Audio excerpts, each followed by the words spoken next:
Pemprov DKI bekerja berdasarkan peraturan yang ada.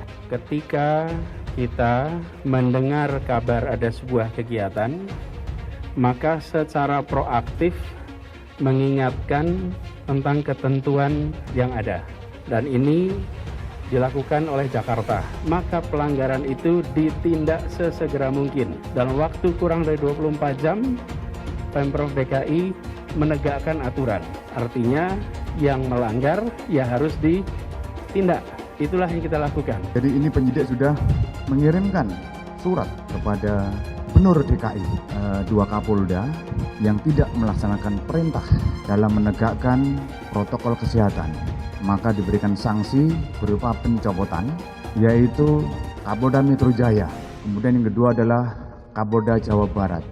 Tindak lanjut, penyidik dalam perkara pelanggaran protokol kesehatan atas diselenggarakannya acara resepsi pernikahan putri dari HRS.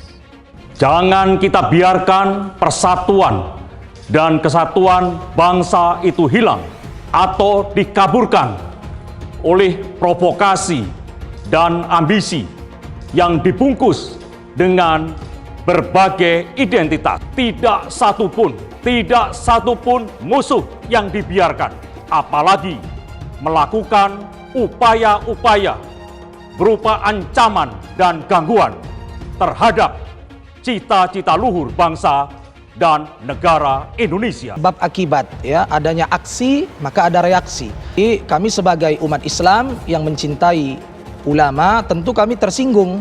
Kami tidak terima dengan tindakan atau perbuatan saudari Nikita Mirzani sebagai seorang public figure. Jadi saya belum pernah menemukan adanya fakta kenyataan di mana Habib Rizik Syihab itu nyenggol Nikita Mirzani.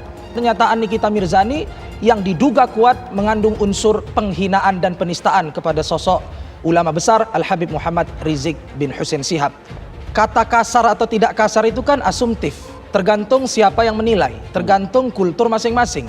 Jadi kalau saya dalam video itu hanya memberikan pernyataan ataupun himbauan kepada saudari Nikita Mirzani untuk melakukan permintaan maaf. Itu tidak layak dilakukan oleh seorang yang berpendidikan. Telah terjadi peningkatan yang signifikan kasus COVID-19.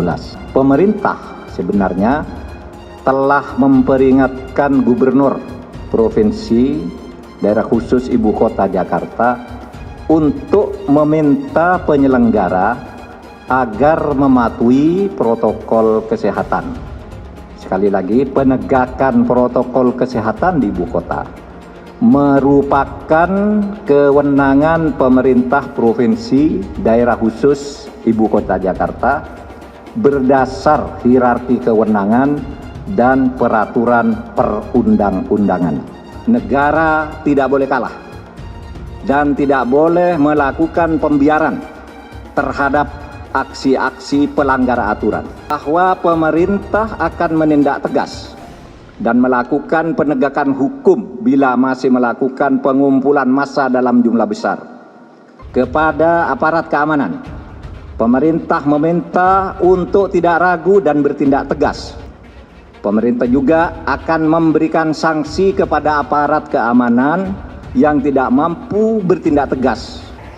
Ini manusia yang mengaku Habib ini ya, yang mengaku katanya cucu Rasulullah, tapi Nyai tetap nggak percaya dia cucu Rasulullah ya. Yang ngakunya Habib, yang ngakunya cucunya Nabi, tapi Nyai sih nggak percaya manusia ini cucunya Nabi ya. Bayangkan Habib teriak-teriak lonte katanya cucu Rasul. Ini yang jadi panutan manusia yang katanya yang bersorban itu, yang pembela agama itu. Ini Rizik lagi booking lonte gitu supaya nggak berisik gitu. Pantesan ya pendukungnya mulutnya semua sampah karena imam besarnya mulutnya juga sampah, ya kan? Bilang-bilang gue takut, nggak ada gue takut di dunia ini ya, kecuali sama Tuhan gue. Selebihnya dari itu nggak ada yang gue takutin ya. Mau punya umat berapa ke, mau punya pasukan berapa, nggak ada urusan sama gue. Uang pajak gue ini yang kalian rusakin tuh fasilitas negara, bangke. Karena gue ngomong Habib tukang obat aja digede-gedein. Terus kalau ada yang namanya Habib tukang obat beneran, gimana? Tolong.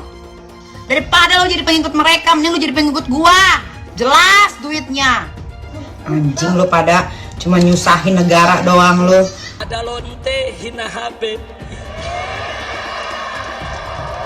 Sampai lonte ikut-ikutan ngomong,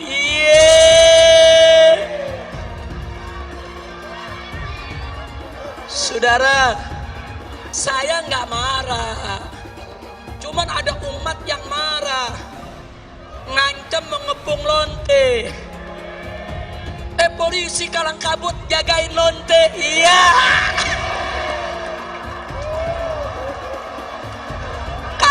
Kacau. Lonte hina Habib digagak polisi. Ditangkap enggak? Dijagain, iya. Jangan-jangan minta jatah kali.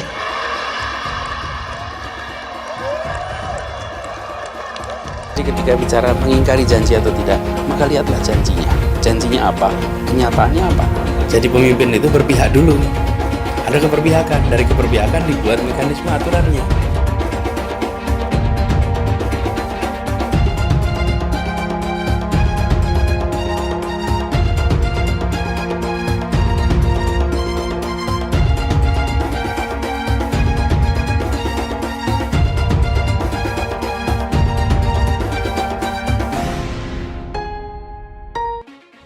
Jangan ini berulang. Jangan kita sampai kembali lagi. Bila kita tidak disiplin, bila pusat perbelanjaan dibuka secara bebas tanpa protokol kesehatan, bila restoran dibuat penuh karena ingin kejar keuntungan, bila perkantoran memaksakan untuk semua orang masuk bersamaan mengejar target, bila ibadah massal dilakukan secara masif, terjadi kerumunan tanpa jarak aman, maka konsekuensinya kita bisa menyaksikan lonjakan kasus seakan kita kembali ke bulan-bulan sebelumnya. Dan bila itu sampai terjadi, maka Pemprov DKI Jakarta, gugus tugas DKI Jakarta tidak akan ragu, tidak menunda untuk menggunakan kewenangannya menghentikan kegiatan sosial ekonomi di masa transisi ini. Kecil yang nggak patuh protokol kesehatan didenda. Giliran ada yang bikin kerumunan, ribuan orang berkali-kali dibiarkan. Ada yang dari luar, gubernurnya malah sowan. Kenapa takut? Padahal tegas itu yang dirindukan kami, rakyat Indonesia. Gubernur goblok. Dia janji mau nikah, dia janji ada semua, Kak. Saya kirim ke dia. Saya berbuat seperti ini karena perbuatan Habib sendiri. Nah, Habib merasa diteror, diancam, tertekan karena perbuatan Habib sendiri.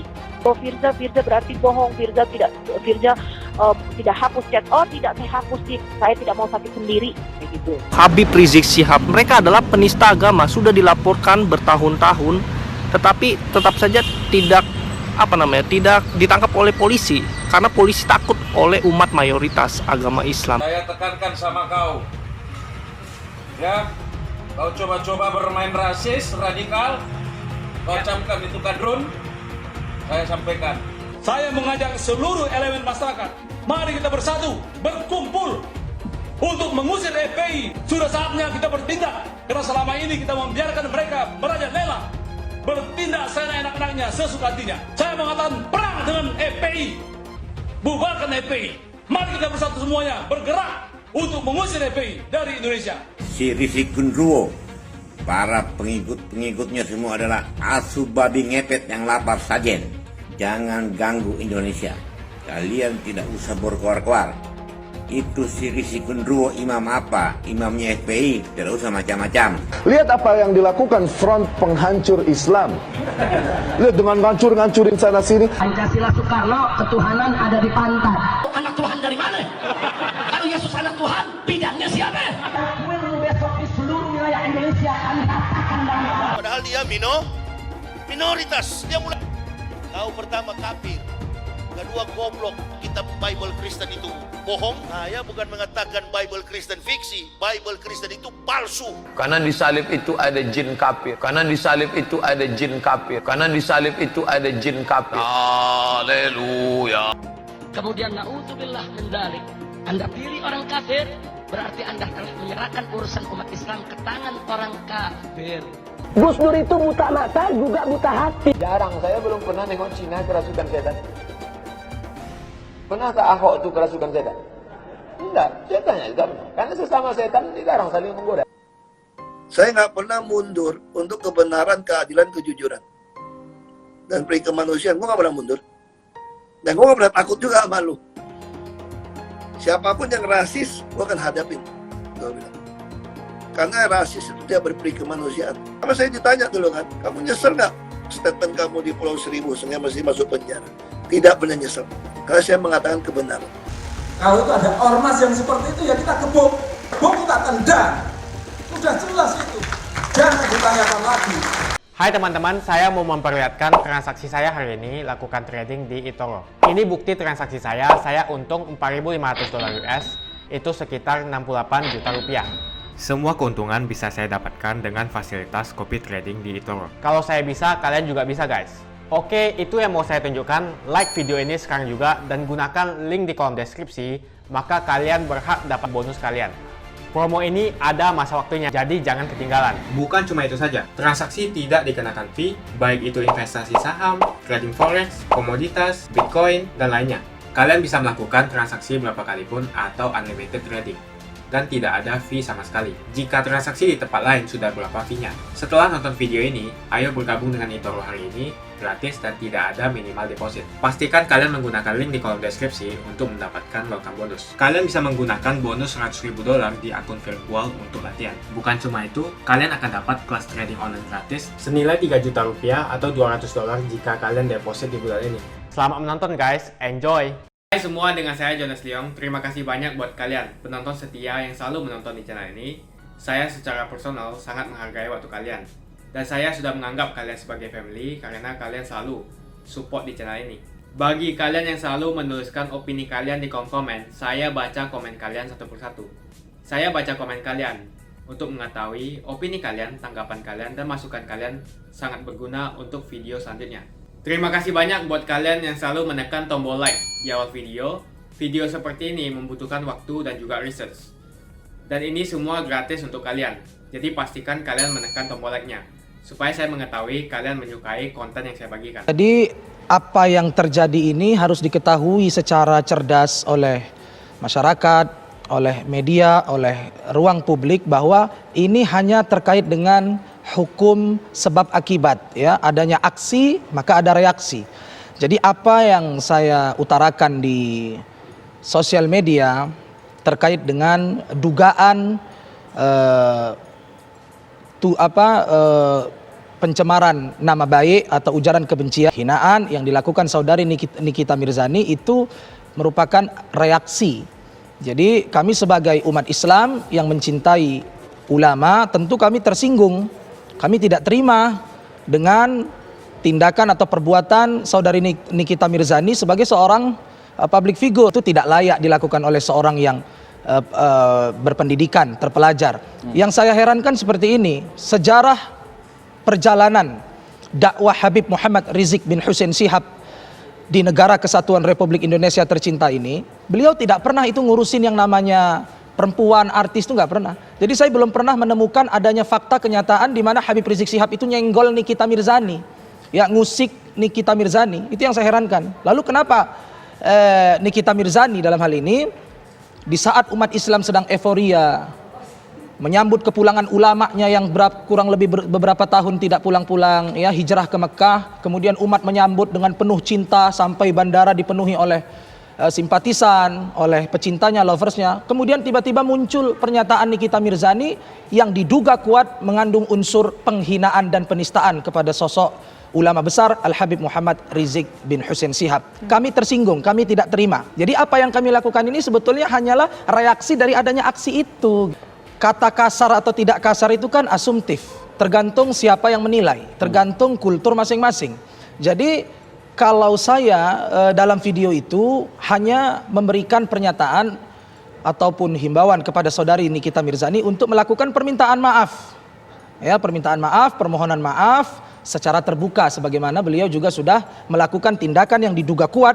Permasalahan apakah itu kotor atau tidak, fakta kenyataan dengan mata terbuka kita masyarakat bisa menilai dan melihat, memandang bagaimana tindakan, ya, perbuatan, ucapan track record saudari Nikita Mirzani ini di sosial media itu jauh lebih kotor, jauh lebih asusila, jauh lebih tidak beradab. Ini orang harus cerdas menilai. Jadi apa yang kami lakukan itu tidak seberapa dengan keadaan yang ada. Seperti balik kepada saudari Nikita Mirzani dalam waktu dekat ini, insya Allah saya kuasakan kekuasa hukum kami dalam hal ini.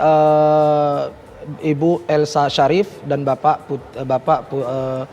Pitra Ramadan. Dugaan penistaan dan penghinaan kepada imam besar kami Al-Habib Muhammad Rizik Syihab, dan yang kedua dugaan penghinaan yang jauh lebih parah dari itu. Jadi saudari Nikita Mirzani ini yang perlu diketahui ya secara objektif, bukan sekali dua kali melakukan tindakan-tindakan yang ngawur seperti itu. Di ruang publik, di tempat terbuka, di sosial media yang mencederai banyak pihak. Orang-orang yang melakukan tindakan-tindakan ngawur di luar batas etika dan norma ketimuran terkadang sulit untuk menggunakan cara-cara yang halus dan lembut, tetapi harus disikapi dengan sedikit tegas, keras, atau bahkan mungkin kasar supaya ada efek jera bagi yang bersangkutan untuk tidak mengulangi perbuatan itu lagi. Kenapa? Karena saya sebagai putra bangsa Indonesia yang cinta NKRI berasaskan Pancasila UUD 1945, saya tidak rela gitu ya jika ulama kami, imam besar kami, orang baik, orang soleh itu dicederai. Padahal kondisinya Habib Rizik Syihab tidak pernah mengusik Nikita Mirzani, tidak pernah usil terhadap yang bersangkutan. Nah, jadi bagi saya singkat, mohon maaf, saya pribadi Al-Faqir Mahir At-Tuwailibi ingin menyatakan bahwa jika siapapun ya di negara yang kita cintai ini tidak suka dengan Habib Rizik atau berbeda ijtihad, berbeda pendapat dalam urusan politik, silahkan, nggak apa-apa, itu konstitusional, dihargai pendapat kita, tapi tolong jangan serang atau hina personalnya. Kami tersinggung. Saya ingin menyampaikan dua hal. Ya, dua hal. Yang pertama adalah bahwa ada dua Kapolda yang tidak melaksanakan perintah ya, dalam menegakkan protokol kesehatan, maka diberikan sanksi berupa pencopotan, yaitu Kapolda Metro Jaya, ya. Kemudian yang kedua adalah Kapolda Jawa Barat. Jadi sesuai dengan TR Kapolri nomor ST 3222/11 Romawi Cap 2020 tanggal 16 November 2020 tentang pemberhentian dari dan pengangkatan dalam jabatan di lingkungan Polri, ya, yaitu Irjen Pol Dr. Andes Nana Sujana, Kapolda Metro Jaya, diangkat jabatan baru sebagai Korps Ali Kapolri. Kemudian Irjen Pol Dr. Muhammad Fadil Imran MSI, Kapolda Jawa Timur, diangkat jabatan baru sebagai Kapolda Metro Jaya. Kemudian yang kedua, yaitu Irjen Pol Dr. Andes Rudi Suwaryadi, Kapolda Jawa Barat, diangkat dalam jabatan baru sebagai Wida Iswara Kepolisian Utama tingkat 1 Sespim Lemdiklat Polri. Kemudian penggantinya adalah Irjen Pol Dr. Andes Ahmad Doviri sebagai Aslo Kapolri sebagai Kapolda Jawa Barat. Itu teman-teman, itu yang pertama yang ingin kami sampaikan berkaitan dengan protokol kesehatan. Dan yang kedua, tindak lanjut penyidik dalam perkara pelanggaran protokol kesehatan atas diselenggarakannya acara resepsi pernikahan putri dari HRS. Jadi ini penyidik sudah mengirimkan surat klarifikasi ya, kepada anggota BIMAS yang bertugas himbau protokol kesehatan, kepada RT, kepada RW, kepada Satpam maupun Linmas, dan kemudian lurah, ya, camat, dan wali kota Jakarta Pusat. Kemudian dari KUA, dari Satgas COVID-19, Biro Hukum DKI, dan Gubernur DKI, Biro Hukum Kemenex RI, dan kemudian beberapa tamu yang hadir, Dan ini rencana akan kita lakukan klarifikasi dengan dugaan tindak pidana pasal 95 Undang-Undang Republik Indonesia nomor 6 tahun 2018 tentang karantina kesehatan. Itu dua hal ya, ini teman-teman yang bisa kami sampaikan. Tentunya itu bisa jelaskan apa diapakan, kita semua kita klarifikasi ya. Kita tunggu saja prosesnya ya di situ. Jadi ini tim dari Bareskrim Polri dan Polda Metro Jaya nanti akan menangani daripada kasus tersebut. Sekian, terima kasih, selamat sore.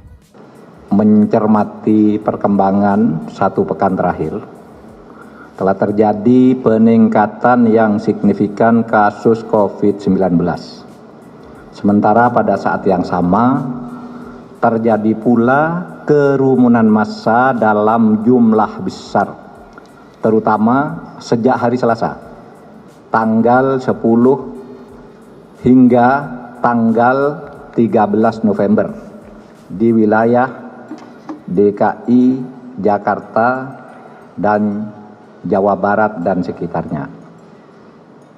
Pemerintah menyesalkan terjadinya pelanggaran protokol kesehatan pada pelaksanaan pesta pernikahan dan peringatan Maulid Nabi Muhammad SAW di Petamburan, Jakarta Pusat, di mana pemerintah sebenarnya telah memperingatkan Gubernur Provinsi Daerah Khusus Ibu Kota Jakarta untuk meminta penyelenggara agar mematuhi protokol kesehatan. Sekali lagi, penegakan protokol kesehatan di Ibu Kota merupakan kewenangan pemerintah Provinsi Daerah Khusus Ibu Kota Jakarta berdasar hierarki kewenangan dan peraturan perundang-undangan. Kita semua, pemerintah dan seluruh elemen masyarakat, dalam 8 bulan terakhir telah mengerahkan seluruh daya dan upaya untuk mengatasi COVID-19 yang telah memakan ribuan korban jiwa. Ratusan tenaga kesehatan, baik dokter maupun perawat, telah menjadi pahlawan dari upaya kita berperang melawan COVID-19. Upaya-upaya ke arah itu telah menunjukkan hasil positif, di mana di tengah masyarakat telah tumbuh kesadaran untuk menjaga jarak, memakai masker, dan rajin mencuci tangan dengan sabun. Bahkan dari data di seluruh dunia, Indonesia termasuk yang sangat baik dalam angka kesembuhan dan jumlah penduduk yang terinfeksi COVID. Jauh di bawah rata-rata dunia, tapi kesembuhannya di atas rata-rata dunia, sehingga Indonesia dianggap oleh dunia sebagai yang baik. Namun, pelanggaran secara nyata protokol kesehatan dengan berkumpulnya ribuan orang dalam sepekan terakhir ini bisa membuyarkan segala upaya yang telah kita lakukan 8 bulan terakhir. Orang yang sengaja melakukan kerumunan massa tanpa mengindahkan protokol kesehatan berpotensi menjadi pembunuh potensial terhadap kelompok rentan. Pemerintah mendengar dan mendapatkan banyak keluhan serta masukan dari berbagai kalangan, seperti dari para tokoh agama dan tokoh masyarakat, dari purnawirawan TNI dan Polri, dari dokter, dari relawan, serta kelompok-kelompok masyarakat sipil yang bergelut dengan perjuangan kemanusiaan dalam mengatasi COVID-19 atas praktik pelanggaran protokol kesehatan, termasuk penggunaan dan pengrusakan fasilitas umum. Mereka mengeluh seakan perjuangan mereka itu dianggap tidak dihargai sama sekali.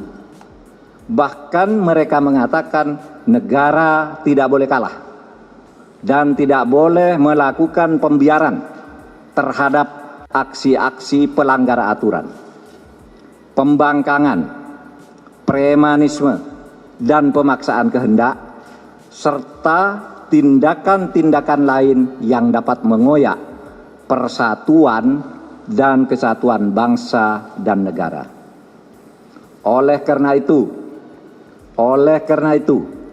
pemerintah memperingatkan kepada para kepala daerah, pejabat publik, aparat, dan masyarakat di seluruh Indonesia bahwa pemerintah akan menindak tegas dan melakukan penegakan hukum bila masih melakukan pengumpulan massa dalam jumlah besar, khusus kepada tokoh agama dan tokoh masyarakat.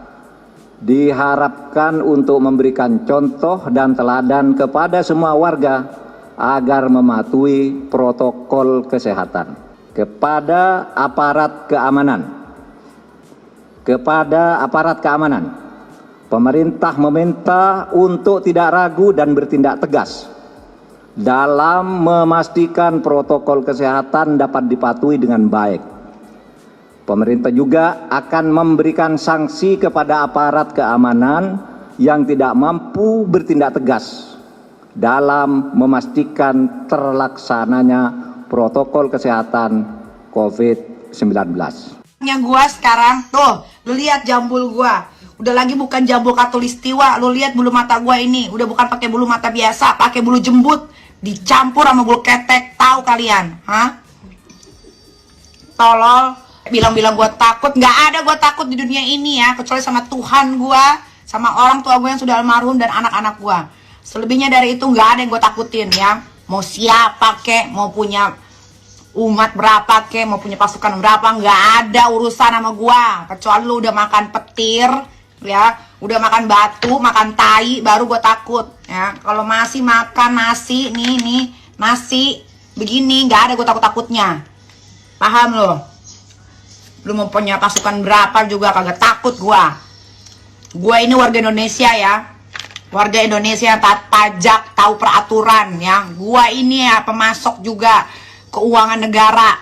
Tahu uang pajak gua ini yang kalian rusakin tuh fasilitas negara, bangke. Sekarang gua ngomong Habib tukang obat aja digede-gedein. Terus kalau ada yang namanya Habib tukang obat beneran, gimana? Tolol. Kira gue takut apa? Nggak ada gue takut-takutnya. Perang menor apa bibir gue ini? Tuh tete gue di belakang sampai ketawa-ketawa ya. Gara-gara lu semua ya. Haram jadah lu semua. Ini ada lagi siapa ya itu Sony itu bacotnya udah kayak sampah. Lu lihat ya, lu berhadapan sama siapa? Gua wanita Amazon, gak akan biarin lu berkeliaran di luar. Tempat lu di penjara, tahu nggak? Penjara. Lu boleh lawan siapa aja, nggak ada yang lawan lu, tapi jangan lu lawan gua. Apa lu cuma ngelawan gua doang, mesti bawa pasukan? Cah, cemen lu. Tuh, gua lempar. Sendiri dong kalau berani. Udah nyuruh orang datang, ibu-ibu, nenek-nenek lagi, udah pada mau mati, lu pernah suruh datang ke sini, tolol. Daripada lu jadi pengikut mereka, mending lu jadi pengikut gua. Jelas duitnya. Anjing lu pada cuma nyusahin negara doang lu. Bikin rusuh terus lu. Kepikir negara ini dibangun dari yang ngakunya Habib, yang ngakunya cucunya Nabi, tapi isi nggak percaya manusia ini cucunya Nabi ya. Manusia yang katanya ulama ini ya, katanya ulama ya, tapi dengar sendiri ya mulut manusia ini yang bernama Rizik Syihab ya. Ada Habib yang keganggu sama lonte, cie, sampai pusing nih ya, masa sih katanya Habib, mas sampai pusing sih cuma ngadapin lonte, ya kan? Saudara, lanjut jangan, tapi jangan berisik nih. Maksudnya apa? Rizik lagi booking lonte gitu, supaya nggak berisik gitu. Ini Nyai nggak paham nih maksudnya lanjut apa, jelasin dong ya. Lanjut apa nih, jangan berisiknya apa? Kedengeran gitu teriak-teriak lagi sama lonte gitu. Rizik umat mana? Yang jelas sih umat Islam yang lainnya ya, apalagi umat Islam di dunia sih nggak masalah. Yang marah itu pasti umat-umat kadrun, pendukung imam besar kadrun ya. Rijik sirik nih ye. Polisi jagain lonte, maunya jagain ente gitu maksudnya. Polisi maunya jagain ente. Ya, iya. Kacau. Pusing kepala bibib. Bayangkan Habib teriak-teriak lonte, katanya cucu Rasul. Ini yang jadi panutan manusia yang katanya yang bersorban itu, yang pembela agama itu. Ini yang teriak-teriak menghina perempuan lonte-lonte. Wow, pantesan ya pendukungnya mulutnya semua sampah, karena imam besarnya mulutnya juga sampah, ya kan? Ya Allah, mudah-mudahan aja ya. Ini manusia yang mengaku Habib ini ya, yang mengaku katanya cucu Rasulullah, tapi Nyai tetap nggak percaya dia cucu Rasulullah ya. Semoga Rizik Syihab ya diberikan hidayah supaya mulutnya yang katanya ulama ini bisa lebih santun lagi. Malu ya kita sebagai umat Islam punya ulama yang mulutnya sampah. Ya kan, menghina mencaci maki orang walaupun sama lonte. Rasulullah aja bertemu lonte tidak pernah menghina lonte. Ya, ingat loh, ada sejarahnya seorang lonte masuk surga karena memberikan minum kepada anjing yang kehausan. Begitu mulianya dia di mata Allah karena dia telah memberikan air untuk minum anjing yang kehausan. Berarti Rizik belajar lagi agama yang benar ya. Nah, kemarin kita lihat bagaimana ulama kita diperlakukan, imam besar Habib Rizik Syihab diperlakukan sedemikian rupa. Tapi kita sebagai murid beliau, pecinta beliau, demi Allah kita nggak terima, saudara. Kenapa demikian? Karena bagi kita ini bukan urusan pribadi. Ini urusan darah daging Rasulullah. Ini urusan ulama pejuang syariat Islam yang diperlakukan sedemikian rupa karena kegigihannya dalam perjuangan, saudara. Jamaah di masjid. Di masjid itu orang datang ke masjid orang suci. Masjidnya juga suci. Kemudian rumahnya juga nambah Allah. Masa sih corona mau masuk ke rumah Allah? Kalau ingin ya tidak terterjang oleh corona, dekatilah Allah. Corona itu adalah makhluk Allah. Kita juga makhluk Allah. Corona datang, musibah-musibah datang, tiada lain dan tiada bukan, saudara. Pasti kesalahan ini ada kaitannya. Apa kaitannya? Karena Habib Rizik tidak boleh kembali ke tanah air. Allah Ta'ala murka dan Allah kirimkan corona ke Indonesia, saudara. Hai teman-teman, kalian sudah membuka akun untuk melakukan investasi atau trading? Jika belum, membuka rekening di Toro gratis loh. Bahkan cuma butuh 5 menit saja. Cepat dan simple. Dan semua bisa dilakukan secara online. Sampai saat ini ketika kita mau melakukan investasi saham atau trading forex, kita masih menggunakan cara yang kuno. Seperti kita menelpon banker atau broker yang melakukan atau mengeksekusi transaksi kita.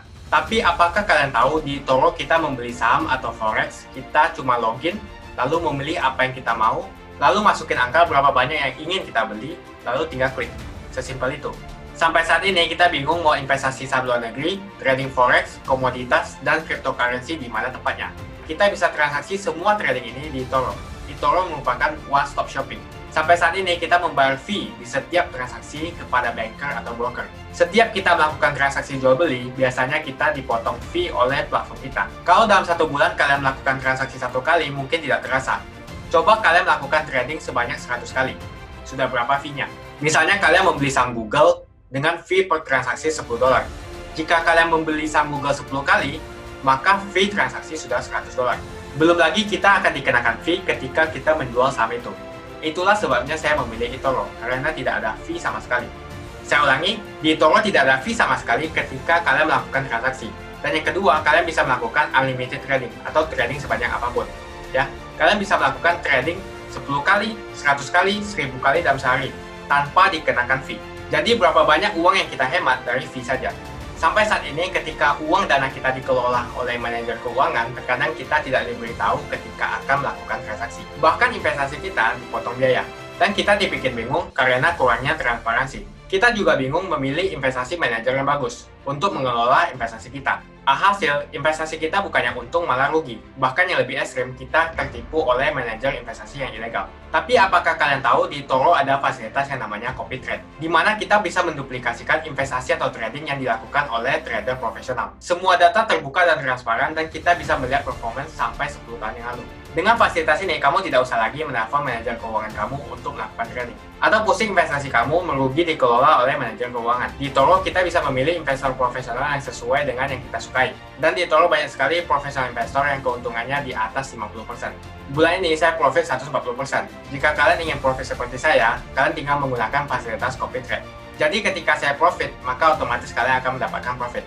Mau beli saham Google, 1 unitnya mahal. Di eToro kalian bisa beli di bawah 1 unit atau pecahan unit. Contohnya kita membeli saham Google dengan hanya $50 saja, yaitu 0,02 unit. Di platform lain, kalian diwajibkan untuk membeli minimal 1 unit atau $1.500 untuk saham Google. Dengan $50 atau Rp700.000 saja, kalian sudah bisa memiliki saham Google.